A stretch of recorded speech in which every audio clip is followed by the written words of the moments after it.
Teille, jotka olette tulleet tänne, niin se varmasti on niin kuin ihan selvää, että ilman taidetta ei voi ihminen elää. Mutta nyt meidän pitäisi keksiä jotain ihan niin kuin konkreettista juttua, että millä tavalla tätä Pirkanmaan kulttuurielämää saataisiin niin kuin nostettua yksinkertaisesti Suomen parhaaksi. Me päädyttiin lopulta yhteen kompromissiesitykseen monen vaihtoehdon kautta, joka perustuisi siihen, että Onkiniemeen syntyisi keskittymä, ei museokeskusta, koska sen vastustus on ollut niin kiivasta. Ja tämä keskittymä taas on tällä hetkellä nyt yhtenä vaihtoehtona. Se odottaa, että mitä tapahtuu sille Näsijärven ranta-alueelle, eli kuinka saavutettava se alue tulee olemaan. Ja syksyllä me ollaan viisaampia, kun me tiedetään esimerkiksi, mitä siitä rantatunnelista päätetään. Tärkeintähän siis museoiden kannalta, kun tässä on aina 12 vuotta vekslattu, niin tärkeintä olisi se, että kaupunki saisi päätöksiä museoiden lisätiloista ja kaupunki saisi myös pistettyä museoinvestoinnit omaan investointilistaansa, jotta me jonakin päivänä ihan oikeasti saisimme museoillemme lisää tilaa, koska sen ne ansaitsevat. Ei voi olla semmoista, että keskitytäänpä nyt yhteen taiteenlajin ja sitten me ollaan Pirkanmaalla kuitenkin tosi hyvä siinä.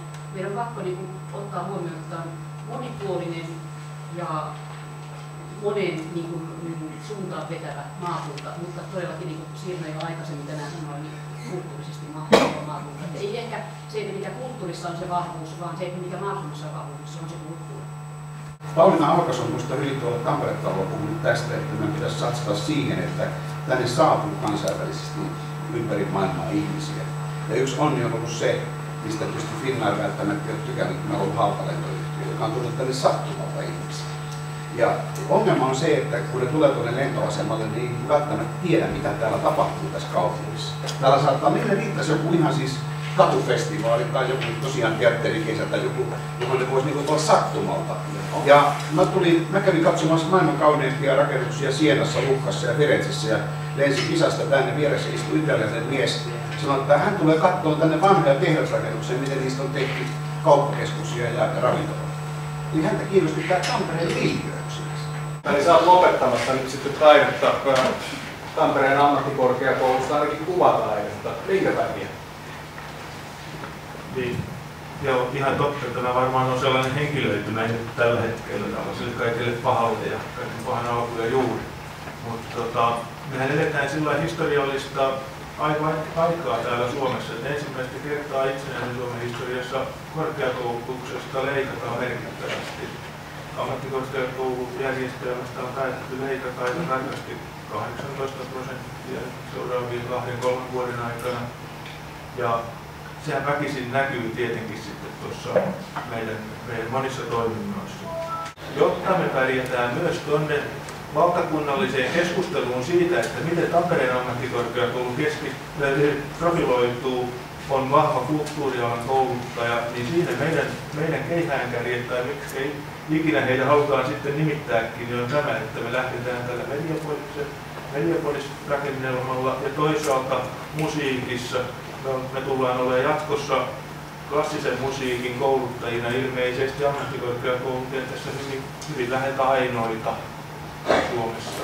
Näistä elementeistä mä näen, että siinä on yksi mahdollisuus nimenomaan Mediapoliksessa, kun me lähdetään yhdistämään tätä kulttuuripuolta ja tätä ICT-puolta, luovia aloja ja sitten ICT-puolta. Niin tämä on yhden mahdollisuuden Pirkanmaalla, että me päästään tekemään uusia tuotteita ja uusia innovaatioita ja päästään nostamaan Pirkanmaata kaikin tavoin Tamperetta ykköspaikaksi Suomessa valtakunnan tasolla ja miksei sitten kansainvälisesti.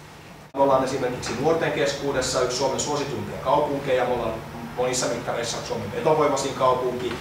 Moni pitää Tamperetta tällaisten erilaisten vaihtoehtokulttuurien, uusien kulttuurimuotojen, alakulttuurien kaupunkina. Ja hirveän paljon tästä positiivisesta pöhinnästä syntyy sitä kautta, että meillä on täällä aktiivinen ja elävä taideopiskelija skene. Ja meillä on myös entisiä opiskelijoita, jotka ovat päättäneet jäädä tänne kotikaupunkiinsa. He kontributoivat monin tavoin sitten tähän kulttuurielämään. Ja jos tämä poistuu, tämä palikka tästä meidän yhtälöstä, niin meillä on varsinkin nyt, kun samat talousvaikeudet on kaupungillakin, niin meidän on valtavan vaikea täyttää sitä tyhjiöä, joka syntyy. Me ei voida synnyttää sellaista toimintaa, joka on syntynyt ikään kuin kansalaisista itsestään. Se olisi tämmöinen kuin yhtäköyttäyhdistys ry, jonka sopisi etukäteen, mitä maakunnasta tulee ulospäin, koska jos ulospäin tulee samanaikaisesti se, että täällä ollaan tekemässä Pirkanmaasta kulttuurin taivasta. Ja samaan aikaan tulee toisaalta viesti, joka on irrotettu ilmiselvästi yhteydestään, mutta joka nousi niin kuin tiedotusvälineissä, niin kuin julkisuudessa nousee irrallisesti, niin että taide ei ole elämälle tarpeellista tai taide ei ole välttämätöntä. Niin tässä oli 2 toimijaa, joiden molempien tehtävänä on edistää pirkanmaalaisuutta ja Pirkanmaan elinvoimaisuutta, niin tämä yhtäköyttä yhdistys voisi sopia etukäteen, että kumpaa sanomaa tänään tuotetaan.